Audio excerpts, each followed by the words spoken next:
Fala galera, sejam bem-vindos a mais um episódio do Triângulo Nerd Podcast. Eu sou o Lucas. Eu sou o Rafa. E hoje vamos falar sobre origem. E vamos que vamos. Deixando bem claro aqui, galera, que esse episódio vai ser repleto de spoilers, tá? Então, se você ainda não assistiu a série até o final, a gente vai comentar a temporada inteira, do início ao fim. Então, prepara que lá vem spoiler.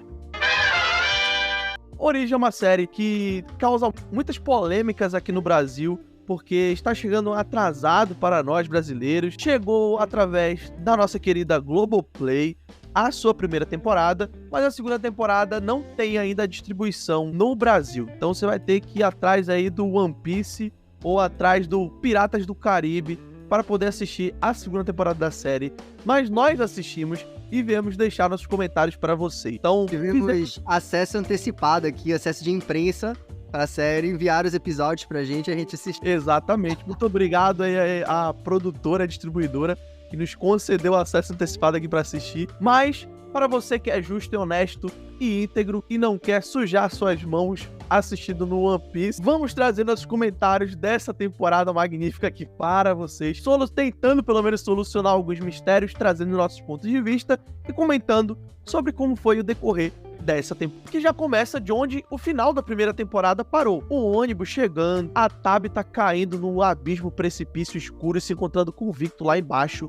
O Jin, que mobilizou a cidade inteira, parou a cidade toda para fazer uma antena, para ouvir o rádio que falou com ele, e aparentemente alguém que sabe de tudo o que tá acontecendo, o que mexeu muito com a cabeça dele, fez ele correndo direto pra casa dele, onde a Tabitha tava cavando. Enquanto isso, o Boyd foi parar lá nos confins da cidade, no meio da floresta, e se separou da Sarah, que tava com ele, na qual a Sarah vê o menino de branco e manda ele entrar dentro da árvore. Entrar dentro, né, é complicado, né? Entrar fora da árvore é quase impossível. Mas ele entra na árvore. É bem que tu te corrigiu. Obrigado. Eu já previ isso daqui que ia acontecer. E ele entra na árvore e acaba indo parar numa chaminé, né? Bancou de Papai Noel e foi parar numa chaminé que não tem fim. E como esse cara iria sair dali, era um mistério que essa temporada iria nos resolver, né? E onde a Sarah foi parar também, visto que ela tinha sido pega também pela tempestade ali no meio da floresta. E em meio a tudo isso, chega um ônibus na cidade com novos moradores já na tarde, no fim da tarde daquele dia. Então assim, uma zona completamente, um caos descontrolado criado pelo final de primeira temporada. E essa segunda temporada já começa assim, louca, frenética, cheia de coisas para responder, cheio de mistérios para serem solucionados. E agora a gente vai saber se a temporada conseguiu ou não solucionar os mistérios. Mas antes da gente nos aprofundar melhor sobre isso, Rafa, o que você achou desse começo de temporada? Cara, como tu falou, ela começa no 12, velho. Ela começa acontecendo tanta coisa, que ela vai respirar verdadeiramente lá no quarto episódio só. Ali no quarto e quinto episódio são os episódios mais parados, digamos, da temporada. São os que menos acontecem coisas. Inclusive, eu acompanho a série com a minha noiva, já que na primeira temporada eu comecei assistindo sozinho. Daí quando chegou no segundo e terceiro episódio, ela viu uns pedaços, se interessou, e aí ficou enlouquecida assistindo comigo. Ela até reclamou quando chegou nesses quarto e quinto episódios, que ela falou, a série deu uma parada, deu uma morrida. Eu falei, porra, mas também tu tem que ter calma, né, bicho? Caraca, não dá pra ser no 13, no 15 o tempo inteiro, cara. Tem que dar uma respirada, desenvolver as paradas e tal. E eu acho que justamente o que a gente tem de contraponto nessa temporada, de ponto bom e ponto ruim, é justamente essas duas questões. A temporada, pra quem gosta de mistério, pra quem gosta de coisas loucas acontecendo, de problemáticas, é muito boa, porque ela não para de aparecerem mais mistérios, não para de acontecer coisas estranhas, que não tem resolução, que não tem resposta logo. Eu acho que é uma temporada, inclusive, que ela dá muito menos resposta do que eu imaginava que ela daria. Eu achei que era uma temporada que ela já começaria a responder algumas coisas a mais. A primeira temporada, acho que ela tem um trabalho muito bom de inserção de coisas novas e respostas. Inserção de coisas novas e respostas. Claro que ela não responde tudo, mas ela vai dando algumas pistas a mais ali, e algumas soluções. Mas a segunda temporada, eu acho que ela não traz tantas respostas quanto eu imaginava. Não sei se foi uma falha de imaginação e de expectativa minha, ou se realmente foi um problema da série. Mas, em compensação, eu acho que desenvolvimento de personagem, ele ocorre um pouco menos aqui. Eu acho que justamente a série, ela precisa lidar com tantos mistérios que ela muito mais aproveita construções que foram realizadas na primeira temporada e se utiliza delas para a tomada de decisões e desenvolvimento de mistérios e trama, do que necessariamente se ocupa com dar novos arcos para os personagens. Eu acho que tem muito pouco acrescentado em relação a tramas pessoais, realmente, a conflitos pessoais. Acho que tem muito uma questão ali do Boyd com o Kenny, onde a gente vê que o Boyd acaba revelando, ou acaba sendo revelado, na verdade, pro Kenny, que a Sarah foi quem causou a morte do pai dele ali no hospital, e aí ele confronta o Boyd e tal sobre isso, porque o Boyd acaba, quando o Boyd tá preso ali, depois ele acaba voltando pra cidade em certo ponto, talvez a gente comente mais ou menos como foi que isso aconteceu, mas a Sarah acaba reaparecendo também, inclusive o Kenny que encontra ela escondida lá na igreja, e aí o Boyd não quer mandar ela pra caixa, né, não quer matar ela, e o Kenny acha que ela merece morrer pela morte do pai ali depois, e aí, enfim, eles ficam nesse conflito ali, então tem essa questão, tem uma questão extra, a Christy com a esposa dela, né, a namorada que acaba aparecendo, a namorada não, a esposa mesmo, que acaba aparecendo no ônibus ela acaba estando lá, então tem um conflitozinho delas ali e tal, então assim, tem sim coisas pessoais acontecendo, mas eu acho que bem menos do que a gente tinha na temporada 1. Só que assim, cara, eu acho que a série, no fim das contas, ela consegue sim utilizar bem o que ela já construiu na primeira temporada, de forma que não fica... Assim, não sinto tanta falta desse desenvolvimento de personagem, porque ela ocupa bem o seu tempo de rodagem com novos mistérios, com as relações acontecendo, os conflitos sendo montados, né? Não, tudo bem que não, como eu falei, não tem arcos tão interessantes pessoais, mas tem arcos de mistério que são bem articulados, que tem interações bem articuladas. Então eu acho que continua uma série muito boa, de altíssimo nível, na minha opinião. E, cara, acho que no fim das contas a temporada, de modo geral, ela funciona. Com esse começo bem frenético, ela dá essa pausazinha ali no meio, mas, cara, depois do 5º episódio, do 6º, assim, ela volta a ficar bem frenética a temporada inteira, assim, é coisa acontecendo pra caralho. Até um pouquinho demais, às vezes. É exatamente esse ponto que eu quero chegar. Eu acho que a série, ela tá se passando um pouco, acrescentando muitos mistérios. E isso talvez seja problemático pra sua terceira temporada. Porque existem muitos mistérios que a gente viu na primeira temporada e na segunda temporada foi acrescentado mais, ao invés de solucionar os da primeira. Inclusive, a série até deixa de lado coisas durante a sua segunda temporada que a gente viu na primeira e tomou como teoria. Como, por exemplo, por que não existem bíblias nesse lugar? Visto que é uma fala do Padre Cat, na qual ele diz que a Bíblia é o livro mais impresso do mundo. E tem livro de tudo que é tipo aí, menos Bíblia. É o único livro que não tem. Então parece que a série, ela tenta nos manipular para que a gente comece a pensar que existe uma entidade maligna ali em volta da religião cristã, né? Ou judaica, de certa forma, que tá envolto da origem da cidade, literalmente da origem de origem, piadinhas à parte, trocadilhos à parte, mas a série, ela tenta deixar esse certo mistério, e o meu medo é que seja um resultado simplório, tipo assim, o tempo todo era uma divindade, pronto, é isso, acabou o mistério, entendeu? Não existe uma explicação tão bem complexa, tão bem desenvolvida assim. Se for algo realmente tão simples assim, vai se tornar bem raso, bem fraco para um desenvolvimento tão bom que a gente tá tendo durante a primeira e segunda temporada. Realmente, eu tô gostando bastante, mas o meu medo é justamente esse, não saberem concluir. Principalmente meu medo esse, por se tratar justamente dos criadores de Lost. Tudo bem que a gente tem os irmãos russos ali em volta, ali, ajudando, etc. Mas, cara, se tem uma coisa que os caras não sabem fazer é final. Então aqui já fica o trauma, entendeu? Mas enfim, a série realmente é muito boa. E a gente vê, os primeiros episódios, como o Rafa falou, são frenéticos, mas eles vêm realmente pra desenvolver, pra trazer conclusões pro final de primeira temporada. Pra gente ver o Boyd lá dentro daquela torre, que vai ser um tema recorrente dessa segunda temporada, o que é essa torre onde o Boyd tá, e por que ela é tão importante assim pra série como um todo. Visto que dentro dessa torre o Boyd conhece um homem, que parece ser um senhor de idade já que tá ali há muito tempo, que tá sendo torturado. Ele parece ser o último sobrevivente, a gente vê outras algemas ali na parede, 3 pra ser mais específico, e esse cara, ele tá ali dentro, ele é o último deles, e ele tá sendo torturado há muito tempo. E esse cara, ele fala coisas muito importantes pro Boyd, que vão ser o mistério dessa temporada, né? Vai ser a trama principal, de certa forma, dessa temporada. Ele fala primeiro sobre a caixinha de música. Ele fala que a caixinha de música, ela vai ficar tocando. Quando ela parar de tocar música, algo muito ruim vai acontecer. Isso é algo que, inclusive, a série perde no meio da temporada, e é algo que me irrita, porque os personagens, eles ficam sabendo de coisas e eles não comentam pra ninguém, cara. Ninguém conversa com ninguém, pelo amor de Deus, tu descobre o segredo do negócio e ninguém conversa com ninguém, cara. Isso me irrita muito. O personagem tenta fazer tudo sozinho, ninguém comenta, fulano, eu vou na floresta tentar resolver tal coisa. Não, o cara só vai sozinho, tenta resolver por conta própria, vai empurrando com a barriga. Isso me irrita de certa forma. E até faz o telespectador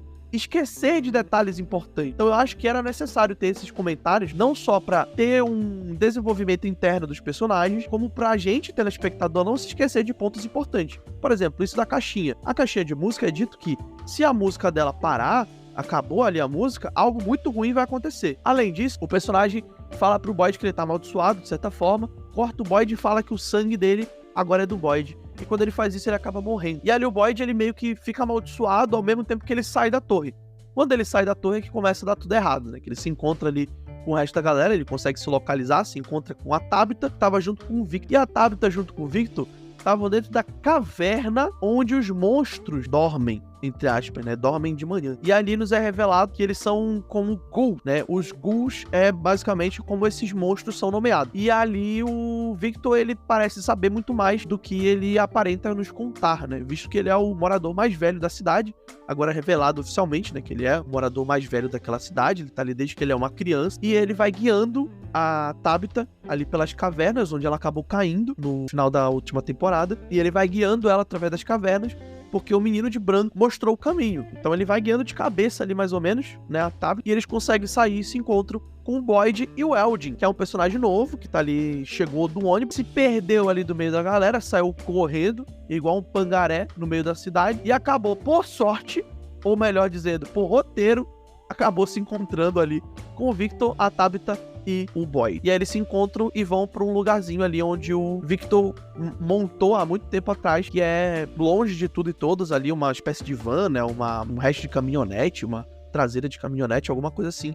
E eles ficam lá dentro, junto com alguns desenhos do Victor, que é algo que também fica um mistério no ar, porque o Victor, ele desenha muitas coisas, ele fala, né, ele expressa inclusive que ele desenha porque os desenhos conseguem guardar memórias essas que a gente acaba esquecendo. E isso é legal quando ele fala, porque lá na frente é revelado uma reviravolta, né, tem um plot twist a respeito do Victor, que é revelado pra gente justamente através de desenho. Isso é muito legal porque é uma fala simples do personagem, mas que tem relevância lá na frente na história. E aí a gente tem as outras partes que estão acontecendo, que é o Jim, que sai correndo pra casa dele, e acontece um negócio, tipo, muito... Eu não sei nem como descrever, cara. Eu de verdade, Rafa, fala esse negócio, porque, mano, esse negócio deles indo pra casa, tentando abrir o buraco e caiu... Ah, velho, eu não sei, mano. Muito estranho, né, cara, no mínimo, pra dizer assim, porque o Jim, ele sai correndo pra casa dele, porque voz no rádio fala, ó, sua esposa tá mexendo com o que não deve, alguma coisa assim, ela tá abrindo buraco lá, ela não devia estar mexendo lá, não sei o quê. E quando ele chega lá pra tentar salvar ela, ele vê que tudo tá destruído, onde ela tinha aberto o buraco, né, caiu umas coisas lá. Só que aí, quando o pessoal do ônibus chega, e ele sai correndo pro lado de fora da casa,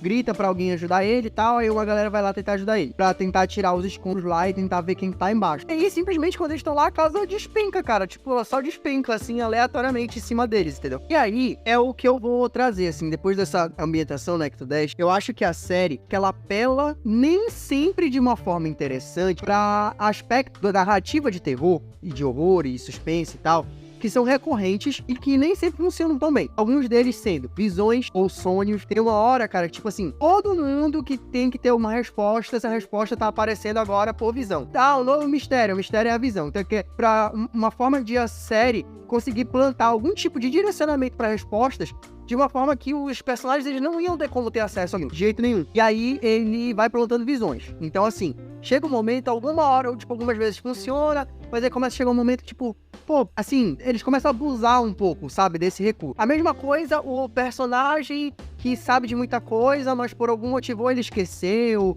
ou ele tem algum problema que ele não quer falar, alguma coisa assim, que é o Victor. Cara, chega uma hora, tipo assim, o Victor é o morador mais antigo, ele sabe de muita coisa. E, mano, a série marina, gente, até ele começar a dar algum tipo de resposta, pelo menos agora, finalmente, ele começou a dar algum tipo de resposta, sabe? Mas assim, dá aquela cansada. Chega um momento assim que começou a me cansar. Só que pelo menos na hora que começou a me cansar, aí ele começou realmente a ser mais útil e tal, a falar as coisas, etc. No final, ele é útil, ele realmente leva. Quando a Tabitha chega e pede pra ele levar ela, eu falei, pronto, lá vai a gente. Mais uma, tipo, eu não quero te levar, porque vai ser perigoso. Aí quando ele fala assim, não, eu vou te levar lá e tal, eu te falo. Aí eu até parei assim na cadeira e falei, nossa, olha só. Quem diria? E aí... Mano, mas é porque o Jade, ele tenta fazer as coisas com todo mundo, mas com o Victor especialmente, ele tenta ser muito agressivo. É um personagem que eu entendo, mas ele é muito odioso ao mesmo tempo, porque, mano, ele só é bruto com todo mundo. A Tabitha não, chega com jeitinho. Pô, quem é que não vai, tá ligado? Quem que não vai aceitar, né? E aí, cara, também a mesma coisa, tipo, teorias estúpidas servem pra causar reviravoltas ou problemas ali, mas que no fim tu sabe, tipo, tu já sabe que elas meio que provavelmente não vão levar pra lugar nenhum.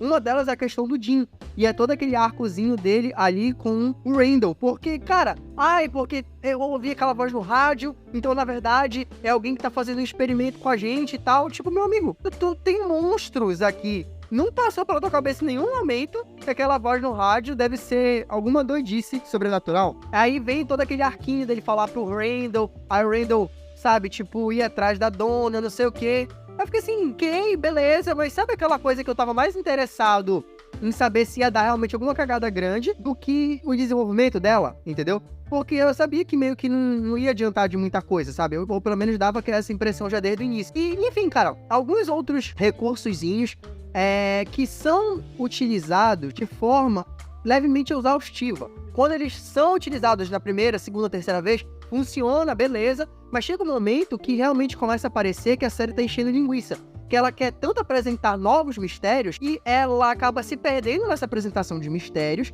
em certos momentos, de forma que ela precisa, só pra ela preencher, digamos, 10 episódios, e ela não precisa começar a responder os bagulhos, porque senão, sei lá, ela vai faltar coisas pra acontecer ou alguma coisa assim, sabe? Eu acho que a série, ela poderia começar a fazer um trabalho melhor de realmente direcionar a ocorrência de mistérios de uma forma um pouco mais orgânica e realmente começar a resolver umas coisas, entendeu? Acho que ela conseguiu fazer isso bem na primeira temporada, de trazer resoluções com novos mistérios. Nessa segunda, ela atochou o mistério, ela atochou coisa estranha e, cara, tem umas cenas assim que parecem perdidas, parecem soltas, sabe? Trouxe respostas assim, ou pelo menos avanços, eles entenderem funcionamento de certas regras ali em relação como eu disse, por exemplo, em relação ao Victor, que agora ele realmente começou a dar algumas respostas, como em relação à própria torre, como o avanço, tipo, eles descobriram que tem como matar aqueles monstros, e tem novas questões. O final da temporada tem um acontecimento muito impactante, novo, então tem coisas novas, sim, acontecendo, e respostas que são trazidas. Mas eu acho que, num frigir dos ovos, essa questão de novos mistérios e respostas tem que ser melhor trabalhado, no final das contas, para uma próxima temporada, sabe? Eu acho que nessa segunda ficou descompensado, eu vou deixar dessa forma. Não chegou a ser ruim, na minha opinião, mas descompensou um pouco, e principalmente em certos momentos ali, que tu via que tinha coisas que não ia dar em nada, e tu falava assim, ok, eu vou te acompanhar, não enrolava tanto nisso, mas tu pega assim e fala, beleza, tem uns 5 minutinhos aqui, uns 10 minutinhos ali, que não precisava. Pois é, cara, isso já fica evidente logo no começo da segunda temporada. Por exemplo, quando o Jim vai descer, o Jim desce lá no porão, começa a cavar e a casa cai. Cara, pra mim, quando a casa cai e os 3 ficam presos lá, é um aleatório que chegou, é novato, né, chegou no ônibus, o barman da cidade e o Jim. O barman e o Jim estão se vendo. Isso é claro, é nítido em todo momento que eles estão se vendo, eles estão conversando um com o outro, etc, etc. E aí eles são atacados, o novato morre, depois o barman acaba fazendo barulho, morre. E, cara, não é possível que o monstro não viu o Jim. Como que o Jim não morreu? É um mistério que ninguém explica, nem o próprio Jim explica, fala em momento algum, pelo menos não que eu lembre, se ele fala indiretamente ou diretamente. Mas, enfim, ele ficou vivo. Cara, como é que o Jim viu o cara sendo morto na frente dele e ele cai no papo do Randall, por exemplo? Isso aqui não existe, cara. Isso aqui não existe. Então, assim, sei lá, é umas falhas, assim, é umas coisas meio chatas, como o Rafa falou, muita acrescentação de mistério, drama e suspense que a série tenta. Um outro exemplo, por exemplo, é já lá no final da temporada, quase no final da temporada, no qual a gente tem um personagem lá, que a Paula, que é a esposa dele, morre nos sonhos, porque tá tendo uma ocasião lá que todo mundo não pode dormir, porque se dormir é pego pelos monstros no sonho. E aí esse cara, ele fica transtornado, ele tem uma crise de surto na casa da colônia, fala, a gente vai morrer, não pode dormir, a gente vai morrer. E aí acabam prendendo ele durante a noite pra ele não causar pânico em todo mundo. No outro dia, esse cara é solto, aí ele tá tranquilo, tá normal. Ali eu já desconfiei, né? Falei, mano, o cara tava tendo uma crise de euforia na noite anterior. e agora do nada ele tá de boa. Aí o Ellis vai falar com ele, até toca no ombro e fala, não, cara, relaxa, coisas ruins acontecem pra todo mundo, alguma coisa assim. Aí ele, realmente. Aí eu falei, mano, esse cara vai fazer merda. Dito e feito, ele vai no armazém, mata o cara que tava guardando as armas, pega as armas, eu falo, pronto, o cara vai entrar na casa da colônia, vai matar todo mundo. O que eu achei? O Ellis ia casar com a Fátima, e eu falei, mano, vai ocorrer uma cena de o casamento vermelho de Game of Thrones aqui, né?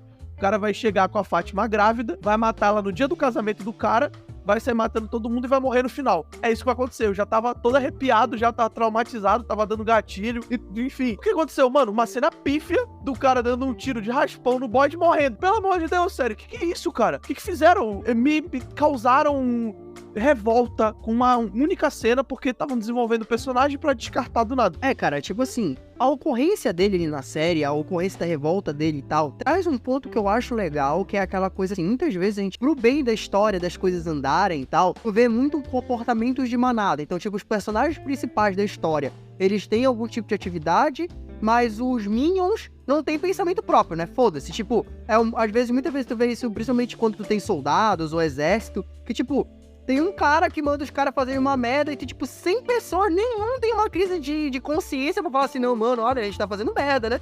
Bora rasgar daqui, bora não fazer isso e tal. E assim, a série aqui, além de já ter vários personagens, a gente vê que aqui, por exemplo, traz essa questão de um personagem que aconteceu uma coisa muito intensa, né? Dele ver a esposa dele, a namorada dele sendo morta durante o sonho dela e o corpo dela ser rasgado de dentro pra fora. Cara, isso causa um trauma muito grande. E a série poderia cair naquela coisa do, beleza, aconteceu isso aqui só pra gente mostrar que a galera pode morrer em sonho sem a gente precisar matar ninguém importante pra mostrar isso. E aí, foda-se, bora esquecer o cara. E não, ela traz alguma coisa em relação a isso. Mas assim, se trouxe, então, cara, faz com que ele tenha uma atitude mais drástica, entendeu? No sentido de que, beleza, ir atrás do Boyd é uma atitude drástica, mas que impacto ele tem nisso, sabe? Por exemplo, se isso acontecesse e, tipo, ele acabasse, sei lá, entrando ali na torre junto com o Boyd e acabasse, sei lá, dificultando ali o Boyd, sei lá, destruir o negócio, porque ele começa a enlouquecer lá dentro. Ou então, se, como tu falou, ele entra na casa, começa a atirar na galera, sabe? E causa uma cena muito mais impactante. É só ele ir atrás do Boyd, dar um tiro raspão e morrer, como tu falou. Tipo, fica pífio, entendeu? Tu fica assim, mas pra quê? Sabe? Então, pelo menos deixava o cara lá, ficando doido até vocês descobrirem o que fazer com ele, entendeu? Mas não vai dar essa solução meio merda, sabe? E aí, novamente, traz essa questão de alguns elementos que a série traz, e eu não sei se ela não esquece, não consegue trabalhar, justamente por ter muitas coisas pra resolver, que é um ponto relacionado ao não dormir, porque ele fala assim, olha, galera, a gente não pode dormir, porque se a gente dormir, a gente vai morrer, parará, tá. Mano, os caras passam mais de um dia acordado, e eles estão tinindo, cara, como se, sei lá, mano, como se nada tivesse acontecendo, entendeu? Chega uma hora, cara, que o sono, ele causa um efeito muito grande na gente. E principalmente a gente tá trabalhando com uma série que mostra ali 50 pessoas, sabe? E tipo, não tem ninguém com cara nem de sono, entendeu? Aí quer dizer assim, tu coloca isso, parece que pode causar ali uma questão muito importante da galera, tipo, começar a pirar porque não pode dormir, ou algo do tipo. Só que isso, assim, é um elemento que meio que não serve pra nada, no final das contas, porque até para as pessoas serem, digamos, invadidas por aquelas cigarras, elas acabam sendo invadidas numa espécie de alucinação. Então, assim, pra que serviu tu estabelecer que elas morrem no sonho, sabe? Se tu não vai utilizar isso direito. Eu até entendo o quesito das pessoas não dormirem, porque tu tá num momento de adrenalina, tu tá com medo muito grande, entendeu? Teu coração tá batendo mais rápido, você tá com medo, basicamente. Então, na hora da adrenalina, realmente é normal a gente não dormir, a gente ficar acordado, ficar elétrico, energizado. Mas o quesito da cigarra, desse sono, eu não sei. Eu vi algumas teorias na internet, eu achei algumas teorias muito boas que eram relacionadas ao medo das pessoas. Então, ao medo das pessoas que morriam ou que já foram moradores dali, alguma coisa assim. Porque em algum momento é falado ali na série, não vou lembrar o personagem exatamente que fala, mas algum personagem fala que tinha medo de cigarras, né? Quando era criança ou alguma coisa assim. E aí, talvez isso tenha a ver justamente com esse negócio das cigarras estarem aparecendo pela cidade e tal. Talvez alguém tenha medo de dormir e ser morto no sonho. Alguém assistiu muito Fred Krueger aí, A Hora do Pesadelo, e acabou ficando com medo disso. Mas enfim, eu acho que tem a ver com aquele fato dos os três personagens ali que acabaram sendo amaldiçoados, de certa forma, né? Que é a Julie, o Randall e a Marielle, que é a noiva da Christie, que chega ali no ônibus, né? E aí esses três acabam sendo amaldiçoados. Eu acho que talvez um tenha medo de alguma coisa, um tenha medo do outro, não sei exatamente. Mas enfim, o que acaba acontecendo é que eu acho que é isso. Tipo, o mistério em volta disso tá relacionado a esses 3 que foram amaldiçoados. Agora, como isso desencadeou, é um mistério porque eu não consegui entender de certa forma. Porque como o Rafa falou, é tanto mistério sendo adicionado, é tanta coisa acontecendo freneticamente, que tu acaba não pegando algumas coisas. Você tem que reassistir, ou tem que ir atrás de teorias na internet pra poder entender. Porque o Boyd, ele em certo momento da temporada, ele sai, né? Ele tem que doar o sangue dele pro Ellis, porque o Ellis foi esfaqueado, só que ele não quer dar o sangue pro Ellis, porque o sangue dele tá amaldiçoado por conta do que aconteceu na torre. Então ele sai, ele tem a brilhante ideia do nada de sair e falar, vou passar meu sangue pra um dos monstros. A brilhante ideia. Na cabeça dele faz todo sentido. E faz sentido realmente, por mera questão de roteiro, vamos ser sinceros, tá? Porque se fosse qualquer outro personagem random, tinha morrido ali, né? Mas enfim, ele transfere o seu sangue pro Sorrisinho, né? Pro Colgate, nosso menino Colgate, que teoricamente, é um dos principais antagonistas ali, né? Porque ele tá em todo que é pôster de From, esse cara tá. Não é possível. E aí ele passa o sangue, e quando ele passa o sangue, o bicho capota. Os outros ficam em volta olhando pra ver o que tá acontecendo, parece um monte de curioso. Enquanto isso, o Boyd volta pra dentro e faz a transfusão de sangue pro Ellie. E esse entra outro mistério, né? Que é a recuperação milagrosa do Ellie. O Boyd transfere o sangue pro Ellie e ele, milagrosamente, no outro dia, tá de pé, depois de ter levado uma facada, quase morrido. Era sangue no pulmão do menino, era tudo que era coisa de errado acontecendo. No outro dia ele tá em pé, ele tá andando, tá correndo, tá pulando, tá fazendo tudo normal, milagrosamente. E, inclusive até a Christie fala isso, tipo, pô, não era pra você tá andando, não era pra você tá de boa, assim. Mas ele, tô de boa, tô me sentindo bem, então bola pra frente. E aí o que acontece? O Boyd faz tudo isso, transfere o sangue pro monstro, e a partir daí, aparentemente, todo mundo que tava ali meio que fica amaldiçoado de certa forma. Agora, por quê? Só a Julie, o Randall e a Christie, e não a Christie não, desculpa, a Marielle. Aí não fica amaldiçoado nem o Kenny, nem a Christie, o Ellis não fica amaldiçoado, a Fátima também não. Eu não entendi isso, porque aqueles 3 especificamente. Parece que a cidade, ela meio que estabelece funções pros seus moradores. Parece que tem uma entidade maligna e uma benigna, e eles meio que estabelecem funções. Tipo, você vai ser o vidente da cidade, você vai ser tal pessoa. Tem esse mistério muito grande por trás. Cara. E aí, nessa questão de entidades boas ou ruins e funções e tal, a gente vai em caminho ali pro grande acontecimento de final de temporada, né? E aí, o grande, gigantesco spoiler aqui desse episódio, né, que a gente tá gravando, que é quando a Tabitha, ela fica vendo ali umas crianças que ficam soltando uma palavra, Nkui, toda hora pra cima dela. E aí, numas alucinações e tal. E aí, o Victor já falou anteriormente pra ela que a mãe dele morreu, no caso, e a irmã, e a gente descobre que o Victor tem uma irmã também, que ele não lembrava, ele lembra dela quando ele vê uns desenhos antigos que ele tinha escondido, né? E aí ele relembra por esses desenhos que ele tinha uma irmã e tal, e a irmã dele acabou desaparecendo, porque a mãe dele falou que tinha que libertar as crianças da torre. Só que ele não sabe nem que crianças nem que torre é essa, mas ele sabe como chegar nessa torre. E aí, quando a Tabitha chega com ele e fala, olha, eu acho, chega com o Jim também, olha, eu acho que eu posso tentar procurar essa torre. De repente, se eu conseguir achar essas crianças e libertar elas dessa tal torre, eu consigo libertar a gente daqui, tá? Alguma coisa nesse sentido. E aí, cara, aí ela pede, né, pro Victor levar ela até essa árvore, o Victor leva ela até essa árvore que dá pra essa torre, que é uma daquelas árvores meio que teletransporta a galera. Ela vai. Aí ela entra lá, ela tá com a lancheira do Victor, o Victor entrega a lancheira dele pra ela, que tá com umas comidas e tal.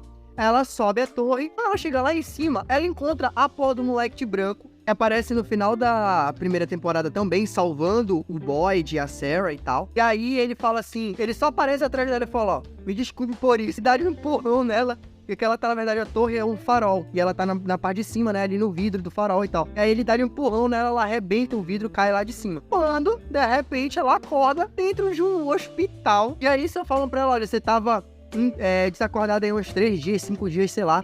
Os alpinistas, alguma coisa assim, os caminhantes aí encontraram você desacordada do lado da estrada. E aí ela vai até a janela do hospital e vê uma cidade lá, super, tipo, normal, assim. E aí tu fica, onde é, cacete, que ela tá? O que diabos tá acontecendo aqui e tal? E um outro mistério, que eu não sei se tu percebeu, Lucas, mas eu acho que sim. O reflexo do vidro, quando ela olha pra cidade, é outra pessoa, não é ela. No reflexo do vidro, quando ela tá olhando, é uma outra pessoa, uma pessoa loira. Inclusive, não tinha visto isso, cara. Cara, pode voltar no episódio e dar uma olhada nessa última cena. Quando ela olha pelo espelho, tem um reflexo meio apagado no espelho, no vidro ali da janela. O reflexo não é dela, é de uma outra pessoa. Então fica assim também, o que caralho tá acontecendo? Será que ela tá, tipo, no corpo de uma outra pessoa? Será que, sabe, assim, a série, ela termina extremamente acachapante, cara, porque ela dá uma porta. Puta que pariu, o que diabos está acontecendo aqui, entendeu? Mas, enfim, eu acho que, no final das contas, é como a gente comentou. Eu acho que a série utiliza bem certas coisas, mas ela acaba utilizando, em certo ponto, recursos de uma forma exaustiva. Então, é meio mais ou menos, assim, chega um ponto que cansa certos recursos. O desenvolvimento de personagens não é tão bom aqui quanto foi na primeira temporada, mas, na minha opinião, eu acho que ela acaba compensando muito com o quão frenético e o quantas coisas de mistérios ela traz. Então, isso não torna a temporada chata.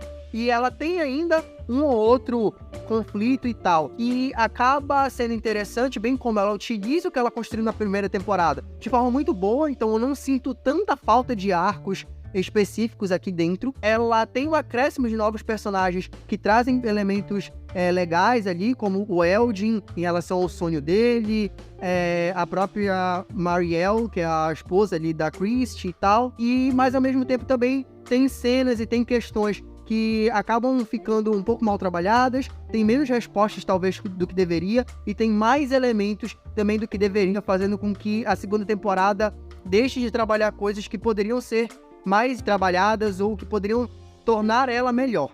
Então, pra mim, no fim das contas, acho ainda que é uma temporada ótima, mas abaixo da primeira. Então eu vou deixar aqui com uma nota 8. Eu acho que ainda vale uma nota 8 pra mim. Mas eu acho que se ela continuar na terceira temporada com essas certas repetições, esses probleminhas que eu acabei de citar e a gente discorreu aqui até agora, vai começar a decair a nota dela mais ainda, entendeu? Eu acho que ela precisa começar a dar respostas. Dê respostas, por mais que traga mais mistérios, mas também dê respostas junto com eles, entendeu? Porque senão começa a ficar meio cansativo. O meu medo é que dê respostas muito simplórias. Esse que é o meu medo. Mas enfim, eu concordo com o Rafa também.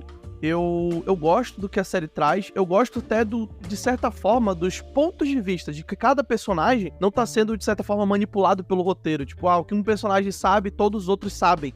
Eu acho isso legal. Por exemplo, o ponto de vista do Randall. Por mais que ele convença o Jim ali de uma forma muito simples e tal, tipo, o Jim já viu muita coisa pra acreditar no Randall, até a própria dona fala isso. Pô, Jim, tu já viu tanta coisa, tu vai ficar do lado do cara? Mas eu acho legal isso, porque cada personagem tá vendo o mistério de uma forma diferente, de uma forma única. Dá pra ver isso no próprio Jim e na Tabitha. A Tabitha tá vendo por um lado e o Jim tá vendo pelo outro. E eles são marido e mulher. Eles não estão meio que juntos nessa, de certa forma. O Jade, por exemplo, também tá resolvendo os próprios mistérios dele. Ele vai lá pra caverna, porque ele tá vendo um símbolo muito doido. Então você vê ali que cada personagem tem uma perspectiva daquele mundo, tem um ponto de vista diferente. Uns são mais religiosos do que outros. A gente vê o Boyd ali, né, sendo meio que ateu, sendo cético, etc. E a gente vê muito isso nos personagens. Eu acho isso legal, cara. Eu acho que a série estruturar diversos mistérios, mas para diversos personagens diferentes, e meio cada um lidando com o seu problema, tentando conectar isso, eu acho que uma das coisas que justamente dá essa dinamicidade que é muito boa na série. E por mais que ela tenha seus problemas, essa dinamicidade continua fazendo com que a gente fique ligado nela muito fortemente. Exatamente. Isso é legal. O que me incomoda um pouco é justamente ter tantos problemas sendo lidados com vários personagens ao mesmo tempo e eles não conversarem entre si, né? Como eu já tinha falado, a minha revolta é justamente essa. Cada um ali tá tentando resolver da sua maneira, da sua forma, e ninguém para conversar, pra juntar as pistas, e isso acontece no próprio final de temporada, né? Que finalmente todo mundo chega pra conversar e o Eldin fala: quando eu tive o sonho, antes de chegar no ônibus, eu vi sobre essa lenda, sobre 3 pessoas e tal, eles vêm pra roubar, vêm pra um monte de coisa. E aí a galera fala: mas eu vi isso também. E aí, tipo, todo mundo começa a encaixar e eu falo: mano, por que não fizeram isso 2 dias atrás, tá ligado? Por que só não sentaram, conversaram todo mundo e falaram sobre o que tava acontecendo? E isso acontece durante o decorrer da série, que vai ser meio que a série dizendo pra gente que precisa desenvolver com calma pra poder chegar no final e correr pra que dê tudo certo no final da temporada, de certa forma. É uma forma de manipulação, de certa maneira. Eu não gosto tanto, eu acho que podia ter sido abordado de outra forma, até porque se você não aborda logo os teus tópicos principais, acaba ocorrendo os problemas que a gente falou, né, de enrolar demais, de ter cenas desnecessárias, enfim. Mas eu gosto de como a série faz isso e eu tenho minhas próprias teorias, e justamente por ser uma série feita pra gente teorizar, ela ainda continua sendo muito boa, porque ela cumpre o seu papel, ela permite que a gente crie muitas teorias sobre ela. Isso que torna ela legal. Por exemplo, a minha teoria é de que aquela torre ela funciona meio que como uma manivela para que a gente consiga viajar no tempo. As próprias árvores meio que funcionam como instrumentos dessa torre, de certa forma. Elas permitem com que a gente viaje não só no espaço, como a gente já viu o próprio Victor falando, né? Quando você entra numa daquelas árvores, você vai parar em qualquer lugar. Você nunca vai saber aonde, mas você vai parar em algum lugar. E existe uma árvore que conecta ao farol, né? Aquele lugar, aquela torre principal. Eu acho que essas árvores, assim como a torre e o farol, eles te conectam ao tempo e espaço. Inclusive, já acrescentando aqui o que o Rafa notou e eu não tinha visto, que é esse reflexo da Tabitha, eu acho que ela tá vendo ali talvez uma outra mulher de um outro tempo e espaço que esteve no mesmo lugar que ela e talvez saiu de lá de dentro, de From, né, da cidade. Talvez ela esteja vendo uma outra pessoa de uma outra, entre aspas, realidade, de certa forma. E a gente sabe até que os irmãos russos gostam de brincar com multiverso, né, então vamos lá. E a mesma coisa a torre. O Boyd, ele entra naquela torre e você repara que na torre não existe eletricidade, não existe tecnologia, ela parece muito medieval, muito rústica. Ela é cheia de tochas, ela tem algemas, tipo, ferros velhos, né? Ela é muito datada, aquela torre. Parece uma estrutura medieval. E você repara até nas roupas daquele senhor. Não são roupas muito atuais, de certa forma, né? Por mais que ele esteja todo rasgado, todo acabado, mas ele não tá usando a mesma roupa, por exemplo, que o Boyd tá usando. Então parece que ele viajou no tempo. Inclusive, nos próprios sonhos da Tabitha, aparece na torre que ela tá subindo ali, né? Nas escadarias, aparecem datas de até 1500, 1700 e pouco. Então a gente vê que não é de agora aquela cidade. Não existe agora aquela cidade. É muito mais antigo. Então o Victor, ele não é o morador mais velho de From. Existiam pessoas que vieram provavelmente antes dele naquele lugar e deixaram suas marcações ali, suas histórias de certa forma naquele lugar. As próprias crianças também, né? Que ficam pedindo ajuda, Uncle e Uncle, parece que elas não são daquela época também, porque se a mãe do Victor viu elas lá pedindo ajuda, então ela já estava ali há um tempo já, antes do Victor e a família dele chegarem na cidade. Então assim, aparentemente existe algo que liga tempo e espaço, e quem vai parar naquele lugar, ele fica deslocado da realidade, até porque a cidade, ela brinca com o tempo e espaço, porque cada um dos moradores veio de um lugar diferente, sempre dos Estados Unidos, especificamente, até porque o mapa, ele não fala que ninguém veio de algum outro lugar do mundo. Então assim, existe essa teoria de tempo e espaço, é uma teoria que eu tomei pra mim, porque parece ser muito crível, né? E eu acho que vai ser dessa maneira, talvez, que eles respondam na próxima temporada. Mas ainda tem muito mistério a ser solucionado. Tem o Boyd resolvendo esse negócio da caixinha de música, como eu disse, ele quebra a caixinha de música. A esposa dele apareceu pra ele. Será que era realmente a esposa dele? Será que era uma entidade maior?